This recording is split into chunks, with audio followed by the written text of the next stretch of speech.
Hi అండి, welcome to Suma thoughts. మనం ఇప్పుడు సకినాలు చూద్దాం. నైట్ అంతా నానబెట్టుకున్న బియ్యాన్ని మరకేసి ఆడించుకోవాలండి. గిన్నె దగ్గరికి వెళ్ళి పట్టించుకొచ్చుకోవాలి. నైట్ అంతా ఓల్ నైట్ నానబెట్టుకోవాలి. ఇది తడిపిండి. ఇందులో మంచిగా శుభ్రంగా కడుక్కున్న ఓమాను వేసుకోవాలి. తర్వాత జీలకర్ర వేసుకోవడం వల్ల ఏమవుతుందంటే సకినాలు తినడం వల్ల ఒక పుల్లటి తేన్పులు వస్తాయి. అవి రాకుండా ఉంటాయి. మంచిగా జీలకర్రను నలిపి వేసుకోవాలి. నలిపి సరిపడంత కొంచెం మంచిని వేసుకోవాలి. సరిపడేంత వేసుకోవాలి. సరిపడేంత అంటే మీకు ఎంత జీలకర్ర టేస్ట్ నచ్చితే కొంచెం ఎక్కువైనా పర్వాలేదు వేసుకోవాలి. వేసుకున్న తర్వాత ఇది 6.5 కిలోల పిండి అండి. దానికి మనకు ఒక ఇంట్లో ఉన్న టీ గ్లాసుడు ఉప్పు కలుపుకోవాలి. ఇప్పుడు ఈ మూడింటిని బాగా కలుపుకోవాలి. ఇందులో సరిపడంత ఉప్పు వేసుకొని, అంటే మీరు ఉప్పు ఎక్కువ తింటే కొంచెం వేసుకోండి. ఇది 6.5 కిలోల పిండి. దీనికి నేను ఇంత ఉప్పు వేసాను. ఇప్పుడు మనం ఇందులో నువ్వులు వేసుకోవాలి. నువ్వులు ఎంత అంటే 1 కిలోంబావు వేస్తున్నాం మేము. అంటే 6.5 కిలోలకి కిలోంబావు నువ్వులు వేస్తున్నాము. నువ్వులు వేసి ఇప్పుడు ఈ పిండిని మంచిగా కలుపుకోవాలి. కలుపుకోవడంలోనే ఉంది. ఉప్పు మంచిగా కలుపుకపోతే అక్కడక్కడ ఉప్పుగా తగులుతుంది. కాబట్టి మంచిగా కలుపుకోవాలి. ఒక మంచి వెడల్పాటి చెద్దర్లో పోసుకున్నాం కదా, కలుపుకోవడానికి వీలుగా ఉండడానికే పోసుకున్నాము. మంచిగా 2 చేతులతోటి శుభ్రంగా మొత్తం అంతా నువ్వులు, ఓమ, జీలకర్ర, ఉప్పు అంతా బాగా కలిసేట్టుగా మంచిగా మిక్స్ చేసుకోవాలి. మిక్స్ చేసుకోకపోతే అక్కడక్కడ ఉప్పుగా, నువ్వులు ఒక దగ్గర ఎక్కువగా ఒక దగ్గర తక్కువగా అట్లా వస్తాయి. అందుకని మంచిగా కలుపుకొని ఒక డబ్బాకి ఎత్తుకొని దీన్ని మంచిగా స్మూత్ పేస్ట్ లాగా కలుపుకోవాలి. దీన్ని ఈ డబ్బాలో అయితే మంచిగా కలుపుకోవస్తుంది. అందుకని ఈ కలుపుకున్న పిండిని డబ్బాలో వేసుకొని కొంచెంగా నీళ్లు పోసుకుంటూ మంచిగా స్మూత్ ఇంత సాఫ్ట్ పిండిలాగా చేసుకోవాలి. అంటే మన వేళ్ళ మధ్యల నుండి మనకు మంచిగా సాఫ్ట్గా సకినాలు పోయడానికి వీలుగా ఉండేలాగా కలుపుకోవాలి. చూడండి, మంచిగా కలుపుకోవాలి. ఇలా కలుపుకున్న పిండి మొత్తం మీరు ఎంతైతే పిండి అని పెట్టుకున్నారో అదంతా ఒకటేసారి కలిపి పెట్టుకొని ఎంత మంచిగా నానితే సకినాలు అంతా బాగా వస్తాయి. ఇప్పుడు దీనిని ఒక పక్క ఉంచుదాం.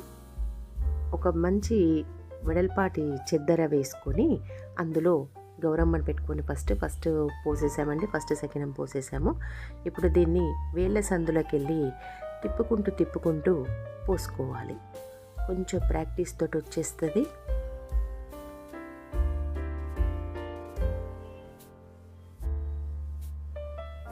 ఒక 3 నుంచి 4 చుట్లు పోసుకున్నామంటే బాగుంటుంది. రాని వాళ్ళు ఫస్ట్ కొంచెం ఒక చుట్టు మందం పిండి పట్టుకొని పోసుకుంటూ ప్రాక్టీస్ చేయండి. ఈజీగా వచ్చేస్తుంది.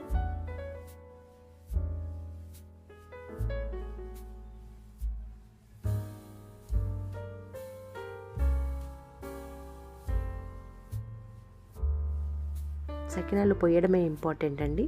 మంచిగా ఎండాలి. కొంచెం మందపాటి దుప్పటి వేసుకుంటేనే త్వరగా ఎండుతాయి. కొంచెం మందపాటి దుప్పటిలోనే పోసుకోవాలి. ఫస్ట్ దుప్పటి నిండా మొత్తం పోసుకోవాలి. పోసుకున్నాక ఆ దుప్పటి వాటర్ని అంతా పీల్చేసుకుంటుంది. మంచిగా ఆరుతాయి. చూడండి, చెద్ద నిండా పోసేసాము.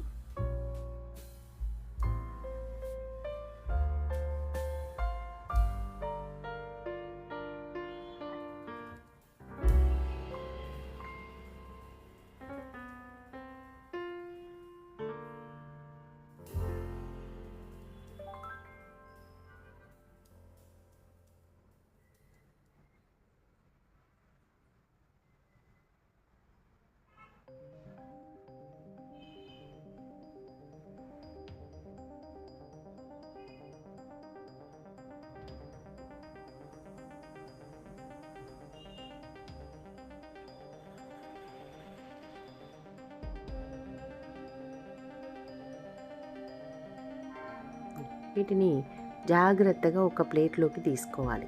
నేను రైస్ కుక్కర్ మన అడుగున వచ్చిన ప్లేట్ ఉంటుంది కదా, దాంతో తీస్తున్నాను. ఒక ప్లేట్లో పెట్టుకుంటున్నాము. వీటిని చక్కగా ఫ్రై చేసుకోవాలి. ఇంకా నూనె పెట్టుకొని మంచిగా ఎండిపోయినాయి. చూడండి, ఎండితే ఇలా వస్తాయి.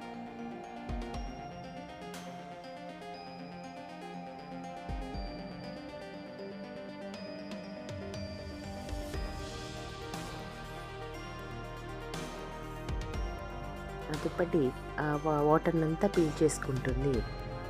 చక్కగా ఇట్లా పెట్టుకొని మంచి ఇనుప మూకుడులో ఆయిల్ మంచిగా వేడెక్కాక వీటిని ఫ్రై చేసుకోవాలి. వెంటనే వాటిని విడదీయకూడదు. ఒక చిన్న అప్పాల పుల్లతోటి మెల్లగా వేసుకున్నాక ఒక 2 సెకండ్ల తర్వాత మెల్లగా ఒకటొకటిగా విడదీయాలి.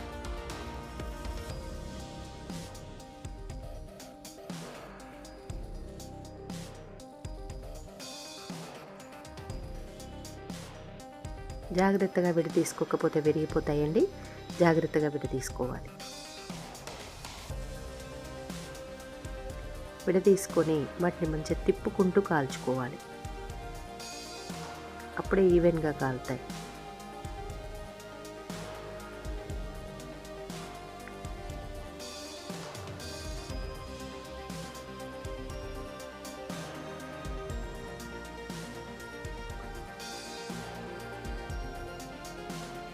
చూడండి, ఇవి ఆల్మోస్ట్ కాలిపోయాయి.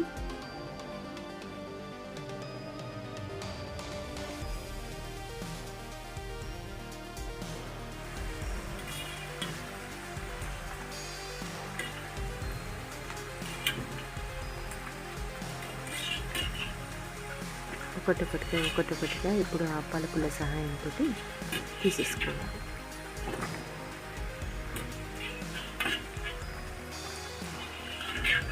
చూసారా, ఇవి ఇప్పుడు మంచిగా ఫ్రై అయిపోయాయి. సకినాలు తయారైపోయాయి. ఇట్లాగే అన్నీ కాల్చుకోవాలి.